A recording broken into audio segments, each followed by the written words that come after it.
Hi, everybody, and welcome to the Mark Nofri Head Coaches Show with Sacred Heart's head coach, Mark Nofri. And, Coach, coming off a tough loss, 24-10, the tough trip out to Western Pennsylvania.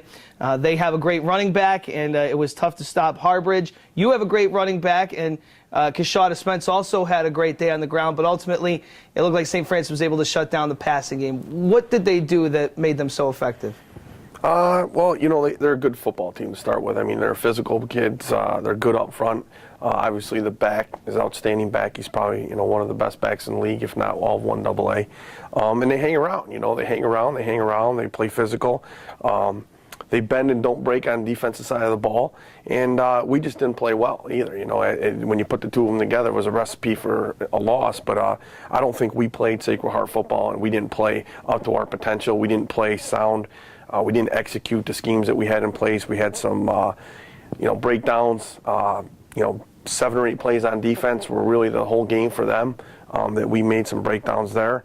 Offensively, you know, if you look at it, we were first and goal from the 6 with Tyler Doobie's catch. We had a holding call, which brings it back to the 15. We end up punting, so that's another score, you know, that we would have taken off the board as well. And you know, a couple breakdowns on special teams. And like I said, I don't think we played like we were capable of playing or execute the game plan we had in place.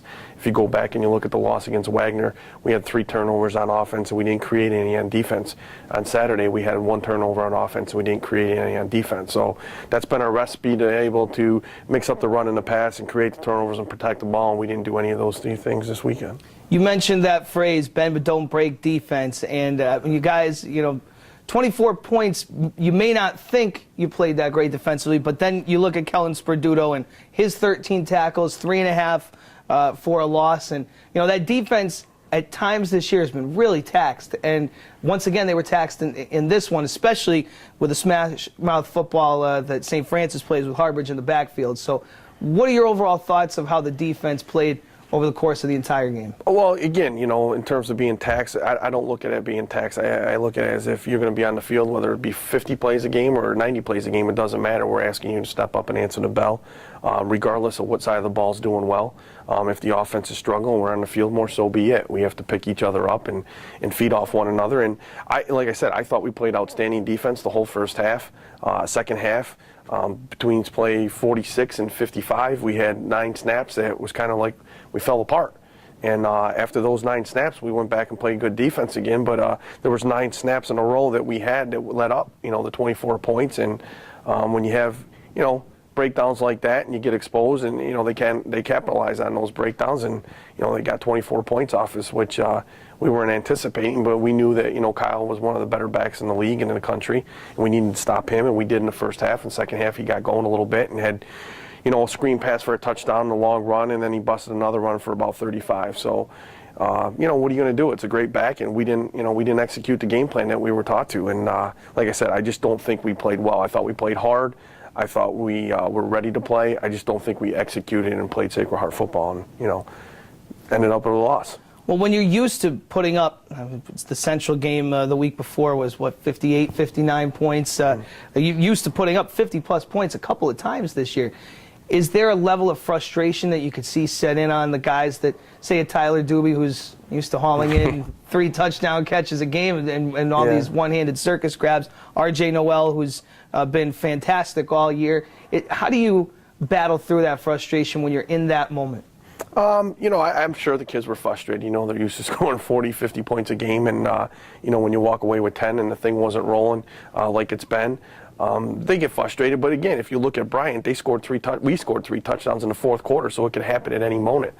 And I think that the kids were waiting for something to happen. I don't think they went out thinking that it wasn't going to happen. They were waiting for something to happen. And like I said, give St. Francis credit. They played us well. They played us physical and tough, and they beat us a little bit. And like I said, hopefully our kids bounce back, which I know they will. They did after the loss to Wagner. And I'm looking for them to bounce back this week versus Monmouth and get the thing going. And you're going to have slumps. You know, 12-game season, no buys, 12 straight weeks. It's physical. The NEC is a tough schedule. Anybody in the league is going to be able to win this conference this year. And like I said, our kids know that they're still in, and they got to go back out and get back to doing what they were doing to win games and lock in and do what they were supposed to do, execute the game plan, and know that they can do it because they've done it all year. year, and we had one minor speed bump, and just move on from there and get going next week again. Well, that's the interesting point, is that there are 3 weeks left, 2 huge conference games. This one used to be a huge conference game with Monmouth, but they're no longer in the NEC. So you get a chance to host them on your field coming off this loss. How do you approach this one? Is it just the same you would against an NEC team, as you have a non-conference opponent to gear up for, of course, the stretch run, which you're very much in?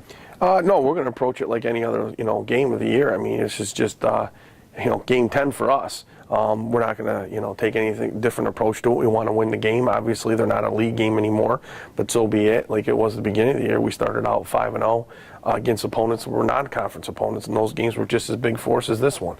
So we're going to play our best. We're going to go out and hopefully get the thing turned around again, get back on a roll, and come after Monmouth and play Sacred Heart kind of football, and hopefully get a win back on the winning track. And again, right now, if you win the last 2 games of the year in conference, that would put us at 4-2. We'll see where it lies at that point. But there's a lot of teams with 1 or 2 losses already. They're still in the hunt too. So to me, it's going to come down to the last week of the season.